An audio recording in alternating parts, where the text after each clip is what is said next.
Thank you much. All right, thank you, folks. And if you do go look at the bio, you will see that I have been in the industry building products, building solutions for about 29 years now, which is scary to me. I started building products, building solutions for customers in the service provider arena, in S&A, if you can think about that far back, enterprise, campus, edge, and then finally in OT. And it feels like it was just yesterday when I started as a fresh kid while still in college doing all of that. For the last 9 or 10 years, I've been working in operational technology, OT. And the only thing that I regret about that is I didn't do it sooner, didn't do it faster, because all of those guys over in the IT side of the house don't know how boring it is, because every IT deployment looks exactly like every other IT deployment. OT is where it's at, it's where it's fun, it's where every use case is different. The biggest difference that I really found between the two, because we all have similar common problems, we all have needs to get connectivity from one place to another, to run things, to get connectivity to desks, to remote workers, to manufacturing lines. The biggest difference between IT and OT from what I saw is the requirements in reliability. And reliability, of course, is important in IT. If you want to have a campus network, you want to have a branch network that's reliable, that you can run your store, that you can run your office with, but it's not the end of the day if it's not as reliable as it could be. In operational technology, reliability is absolutely paramount. If you don't have a reliable connection, if you don't have reliable communications, best case, you lose a lot of money. The manufacturing line goes down and you're out hundreds or tens of thousands of dollars, certainly per hour, of lost productivity. Worst case, somebody gets hurt or somebody dies. It's safety critical. So reliability is absolutely paramount in OT environments, by far and large, way above, beyond anything that an IT organization would have. And that was really the big light that I saw when I came over to the OT world.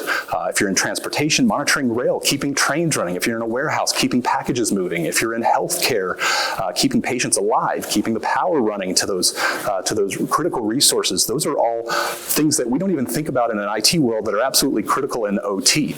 And so that brings to mind something we've always tried to do in OT, is to bring that reliability to more convenient places, as many places as possible. And wireless is something that we've been trying to do really for decades in OT. This is not a new type of approach.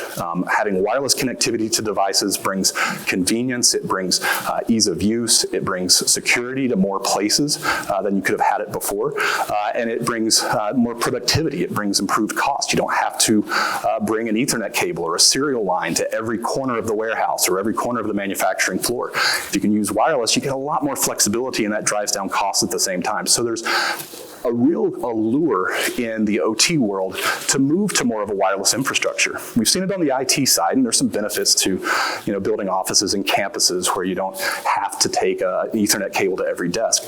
But in OT, there's some real savings, some real benefits to being able to do that in a smart, pragmatic, and secure manner. And that's really the challenge. The trade-off that we've had in OT over the years is, how do we get that reliability? How do we drive down costs of a wireless connection while keeping it secure? And that's something that's really not new to any of us, but it's something that we have seen, and I'll save some of this information. You're about to run into a state of the cybersecurity and OT session right after this one, so I'm not going to go very deep into this. Basically, what we have seen when we go out as Fortinet and we survey CISOs and OT organizations, 6 out of 10 OT organizations have had at least 3 cybersecurity incidents in the last year.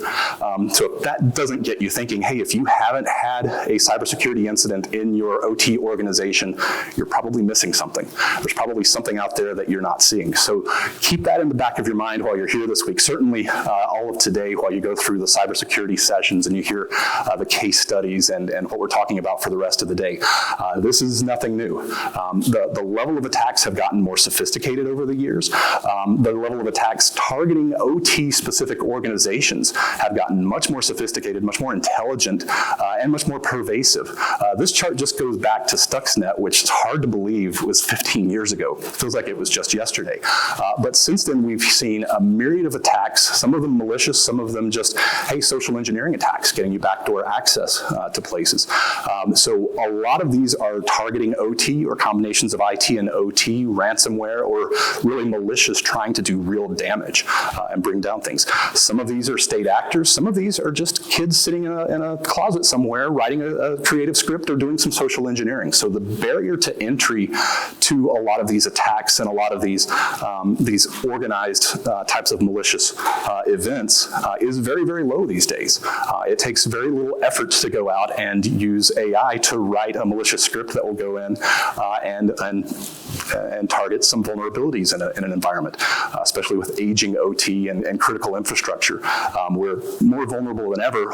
All of this in the back of your mind while we're trying to become more efficient and go wireless and increase the reach of this critical infrastructure. So it's a huge footprint that we have to protect while we're out there trying to balance all of these loads of being secure, maintaining security, while also trying to reach out and increase the reach and the flexibility of an OT organization. So how did we get here to where we are today? If you go all the way back to the caveman era, when I started in IT world, in the enterprise campus world at least, serial was king in operational environments. It still is in a lot of places, but today you would be really kind of hard-pressed to find new deployments going out that are actually using a serial infrastructure. Please let me know if you've got one going in. I'd love to hear about that later today.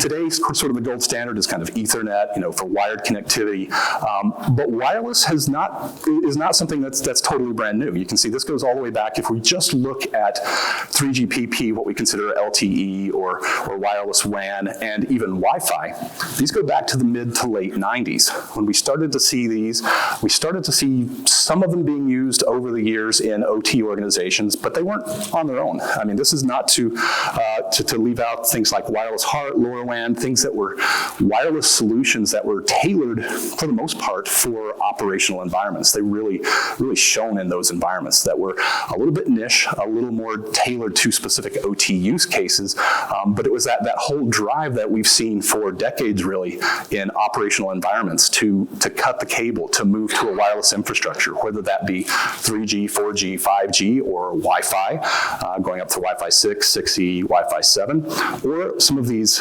standards-based OT protocols that are typically in the ISM, industrial, scientific, and medical bands, 900, 800 megahertz, 2.4 gig, largely a lot of these. So those are still there. Those are still important. Those are still mission critical, but this is a trend that we've seen for really decades in OT organizations, where we're really trying to cut that cord and move to a wireless world. Now, I said earlier on the first slide that reliability is paramount, and that is absolutely true in the majority of OT environments, but it's not the only metric. So reliability is absolutely critical in critical infrastructure, in most of our operational environments. Reliability, is something that we all care very greatly about, but not all OT, not all ICS environments are the same. When you have a manufacturing floor, you're going to care, your concerns and your motivations are going to be very different than someone that has a roadside sign or a traffic camera or a smart intersection or a warehouse or a train control or a natural gas power station or a solar or a wind farm. You're going to have very different concerns, very different things that you care about. Reliability is always in that mix, but if you're running intelligent AI-assisted video analysis, you care about bandwidth. You care about latency. If you have a smart intersection that needs to react to pedestrians in a crosswalk really quickly, you care a lot about that bandwidth. You care a lot about that latency in the connection, as well as reliability. If you have a wind farm, if you have a natural gas pipeline, if you have power production, if you have warehouses, you're going to care a little bit more about coverage. Roadside connectivity, traffic cameras, roadside signs, those types of things. You need a broad stretch, a way to get connectivity to all of those places. That is reliable. Maybe not as much bandwidth as necessary in all cases, but you do care about that coverage first and foremost. So this mixture of things makes, we can't talk about OT all in a single breath because everybody has a different mission. We all have different things that we care about. Reliability is there for all of us, but we all have some mixture of reliability, flexibility, coverage, bandwidth, latency. It all hits us a little bit differently. So let's take a look at what our options have been in the industry up until this point. So we go back all the way back to serial, talking about wired connectivity. Serial, super reliable. Serial is awesome. The bits get through. If you can get it configured and you get the crossover working right the first time, it'll probably work for 20, 30 years. Right? Serial, super reliable. Coverage, absolutely horrible. You know, you're not going to get very far with a serial connection, but reliability there is there. It's awesome. Bandwidth, pretty terrible, but we never really needed that much to run a Modbus PLC. You know, you just need a few kilobits per second. You're fine with serial traditionally. So that was good for us. Ethernet came along and really just bumped everything up a bit. Certainly reliable. You could argue maybe a little bit more reliable than serial just because it's developed and a little more modern. You've got more modern devices that are going in for it, but you could argue that it's on par with serial in terms of reliability. Flexibility, coverage, maybe a little more flexible because you've got a switch architecture. You can reach a little bit further out than you could have with serial. Bandwidth, though, and latency, certainly as Ethernet has evolved, through the roof. Well, that's great, but what if you don't need that level of bandwidth? You're just running a manufacturing line, you just got Modbus, you don't really care about bandwidth. Price. Price is the big driving factor here, just as it was when Ethernet kicked token ring out of the IT world. Price is what brings Ethernet to the masses, and so that is sort of why that's the gold standard for wired connectivity today.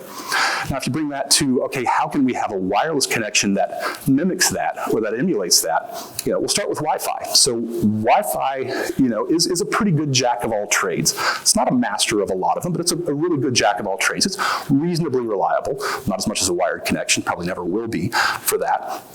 You know, it's got good bandwidth, it's got good latency characteristics, certainly not as good as Ethernet, especially when you get up to 10, 40 gigs, Ethernet connections.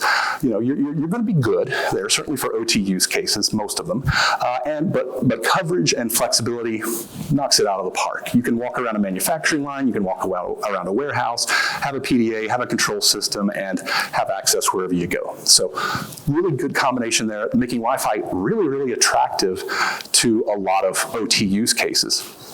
Bring in 5G and LTE to the mix, and you see it's very similar to Wi-Fi. In a lot of cases, it kicks that a little bit further. Reliability, maybe a little bit better. A lot of that has to do with the fact that it has better range, you need fewer access points, you need fewer radios to get better coverage, so there's fewer points of failure. Reliability is a little bit better. Bandwidth, latency, you could argue is probably about on par with Wi-Fi 7. You're not getting huge gains with 5G because you've got such great gains on Wi-Fi as well. They're really in lockstep with that area. Coverage, though, coverage is an area that 5G really just dominates when it comes to Wi-Fi. Now, this is not to say that Wi-Fi is bad. Wi-Fi is a perfect solution. It's an awesome solution in a whole lot of use cases. As a matter of fact, the choice that you're going to make when choosing between 5G and Wi-Fi is not something that anyone can tell you one is better than the other.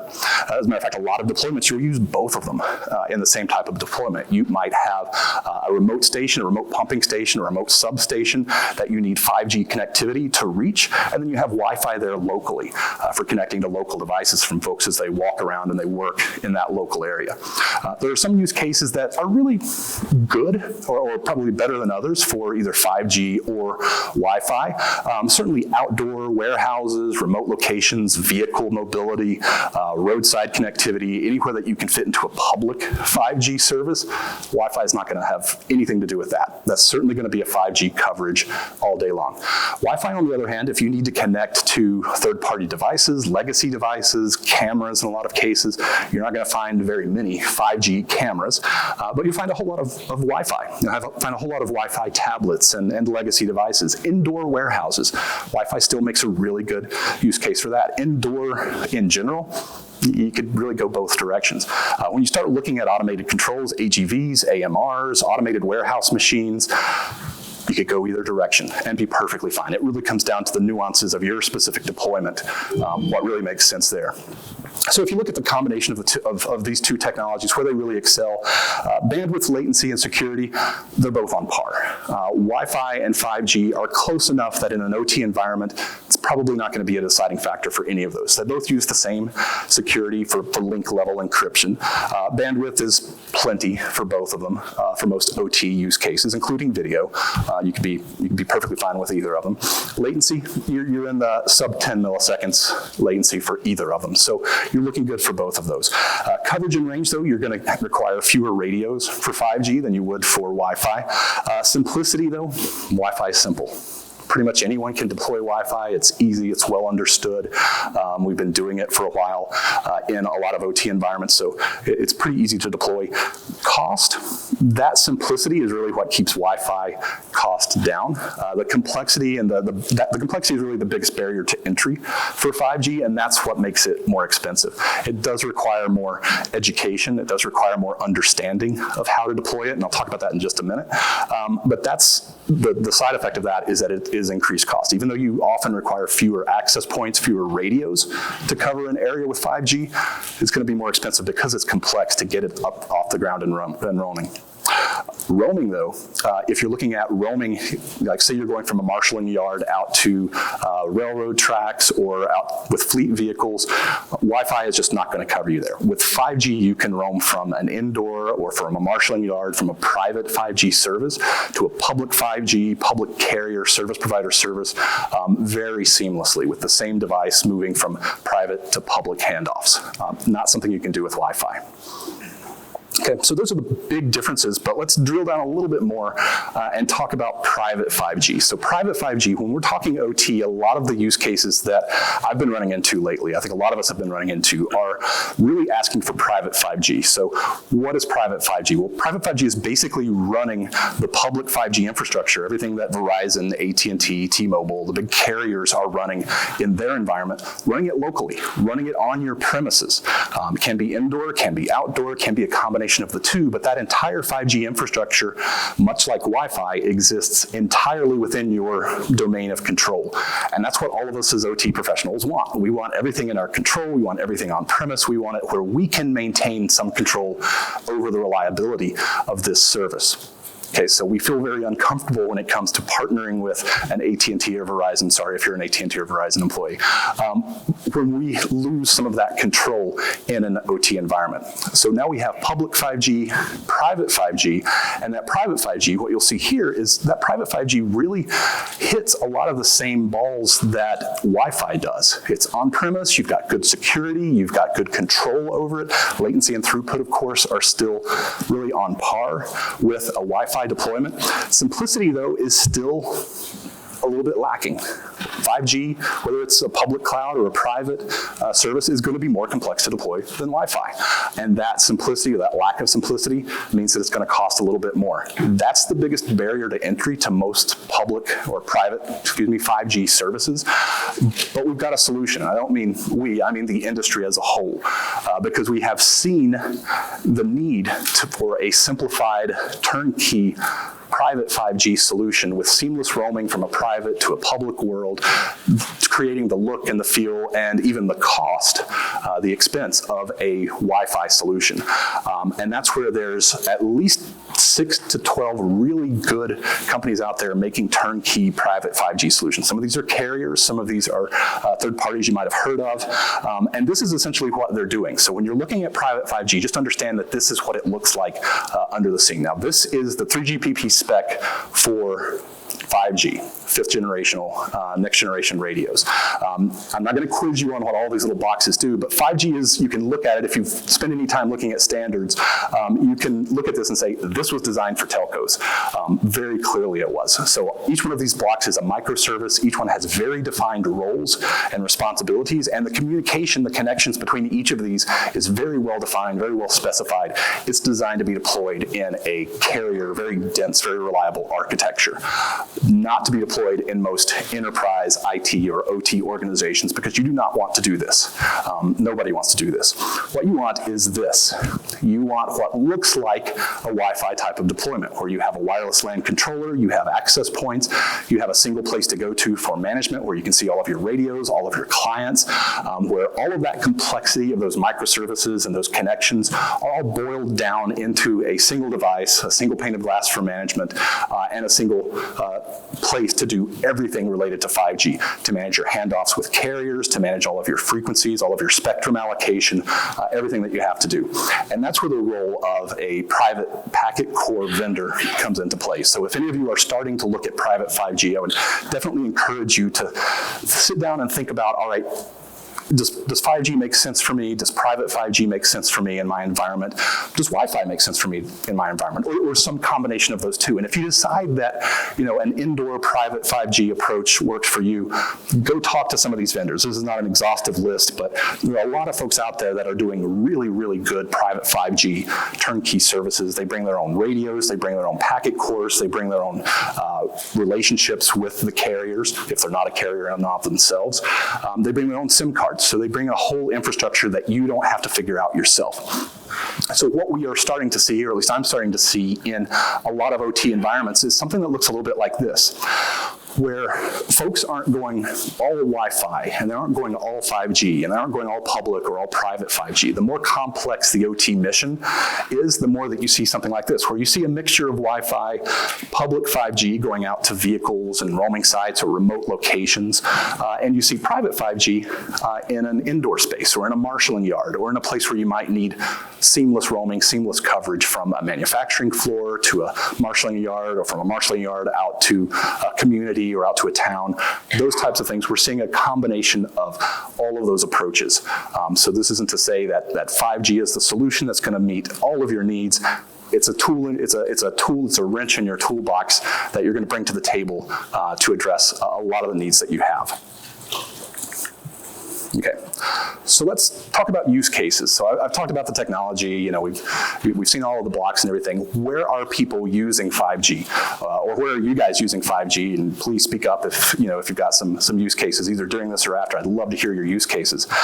So where are we seeing 5G, both public and private?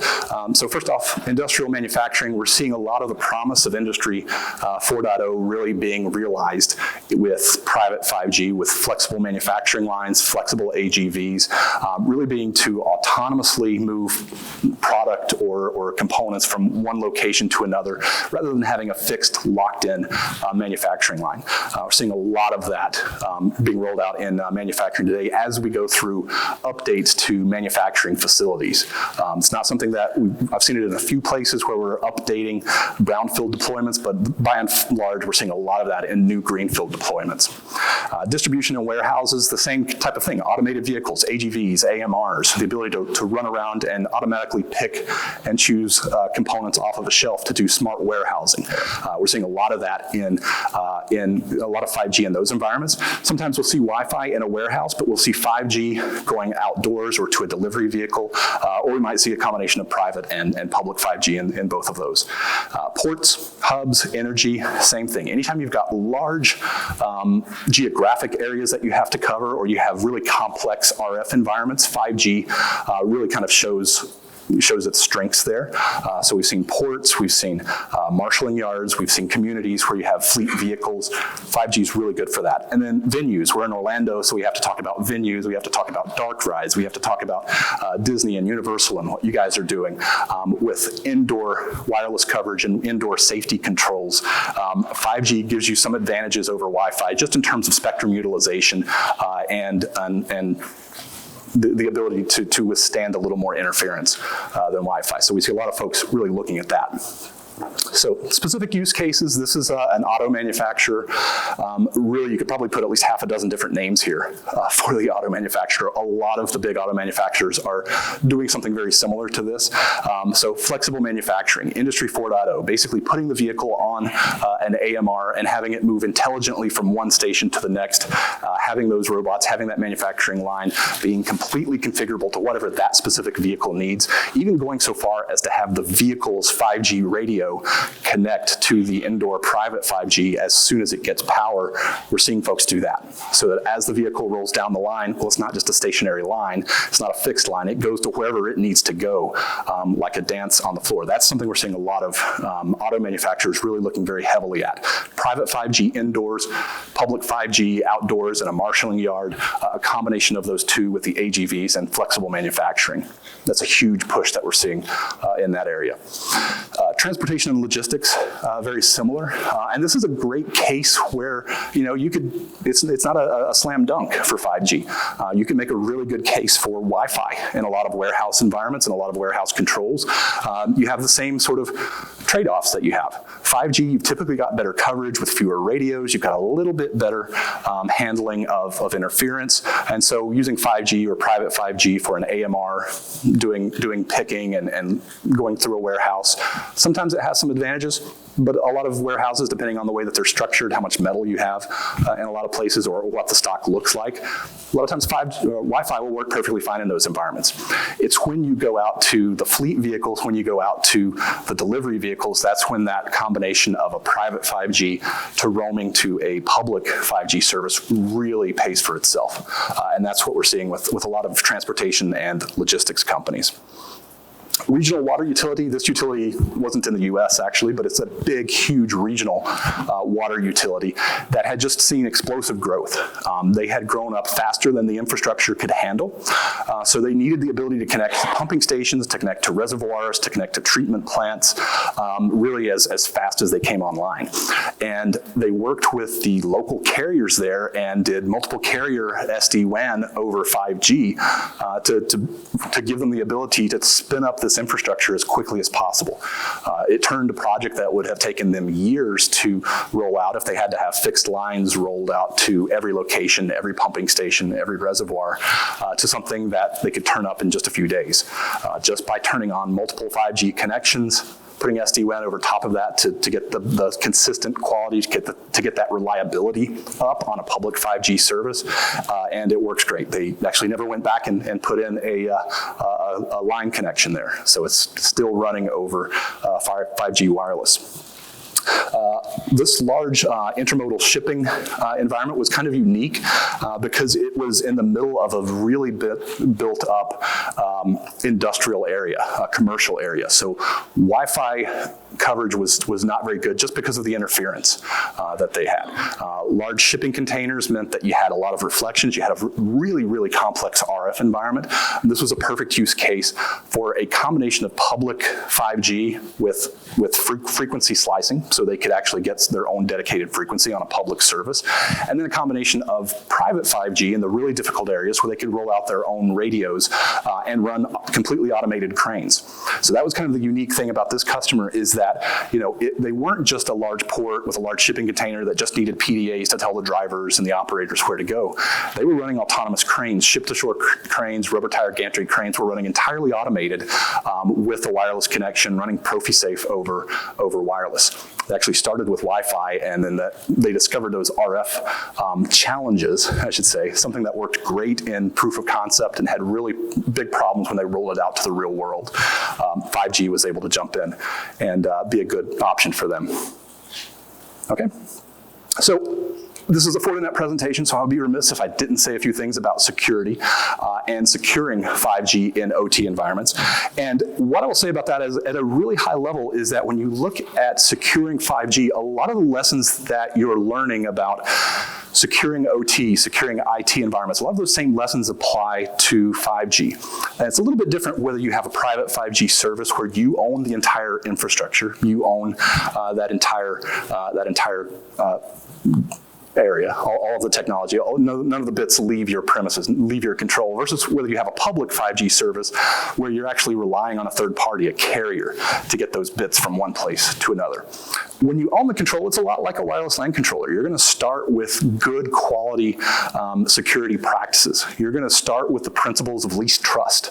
You're going to make sure that no devices, whether they're on an AGV or an AMR or a PDA, have more access than they need to do the function that they're on. We call it zero trust approach.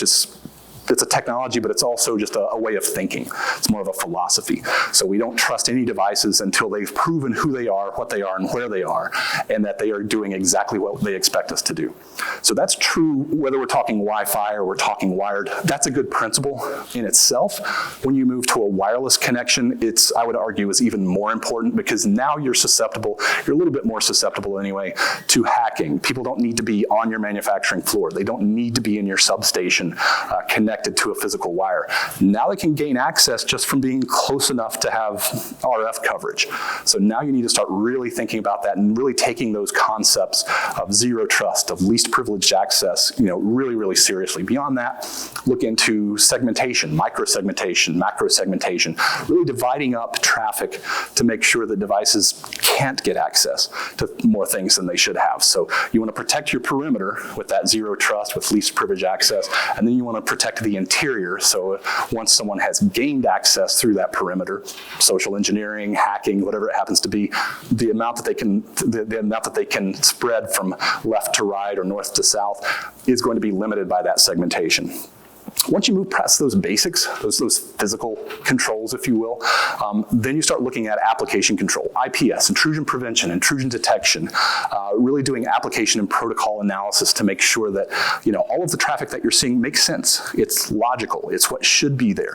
We're actively going out there and we're looking for misbehaving applications, for malformed packets, for intrusion that is showing some signatures that we know about, that we've seen as an industry. That gives you a little bit more of a leg up in detecting those intrusions. Now you've done the job of protecting your environment. Now you want to detect when that environment is compromised. Moving beyond that, as an industry, we have a concept that's really starting to gain a lot of adoption in OT called secure remote access. That is something you should absolutely take a look at, especially for third parties or contractors that need to access your environment, that need to make changes to a PLC, a drive motor, whatever it happens to be. Rather than giving a contractor full and complete VPN access to your precious, highly reliable OT environment, secure remote access, a lot of vendors do it, gives you the ability to give that contractor secure access, limited access, time-based access that you can control and record and revoke at any time to exactly what they need and nothing more. So extending that privilege of zero trust and least privileged access to third parties and contractors is a good next step. As we go further down this to the right, we're getting more and more advanced in our security practices. Once we do that, we start looking into things like virtual patching, where we're actively looking for vulnerabilities in our infrastructure. We're actively looking for that PLC that has a software vulnerability in the current version of code that it has. And we're providing real-time IPS protections against that to make sure that that attack cannot be exercised. It's not going to actually replace patching that PLC in the real world, but it's going to provide you some layer of protection, a Band-Aid, if you will, on top of that device that there's a vulnerability there.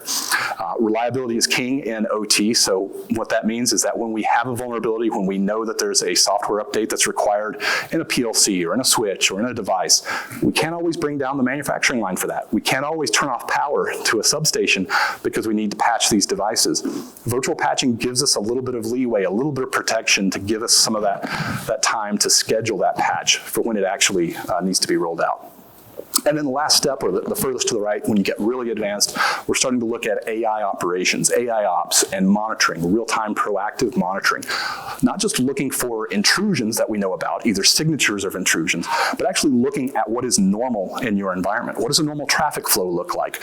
What does the traffic and application profile look like at 5 p.m. on a Friday on the 31st of the month? Those types of things, that type of machine learning is something we've been doing as an industry in various areas for several years, but it's really starting to gain traction because we're at the point where we need every tool in our toolbox to address the coming cybersecurity threats. So that last step would really be implementing AI operations and monitoring to those environments.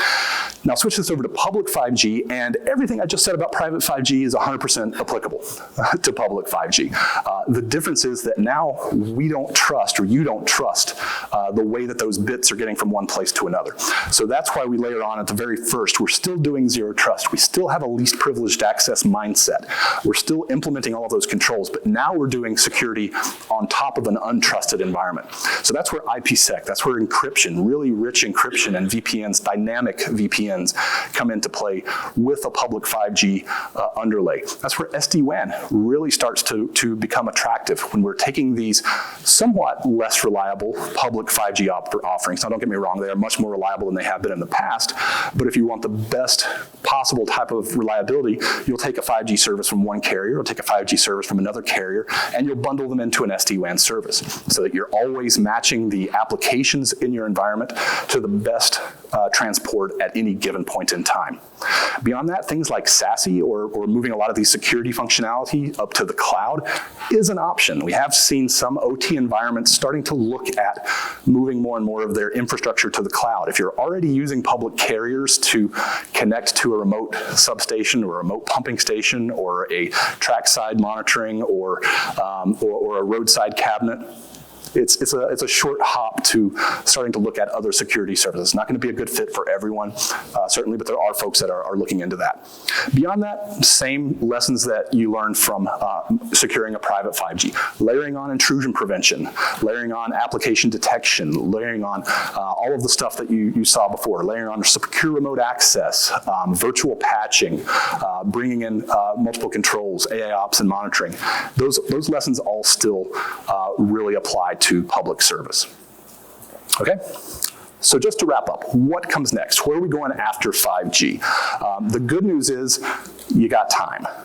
We, as an industry, the 3GPP, we're already starting to make plans for it, but you've got plenty of time for 5G, so don't worry about that. 5G is, I would say, in an OT world, really just starting to get the legs underneath it.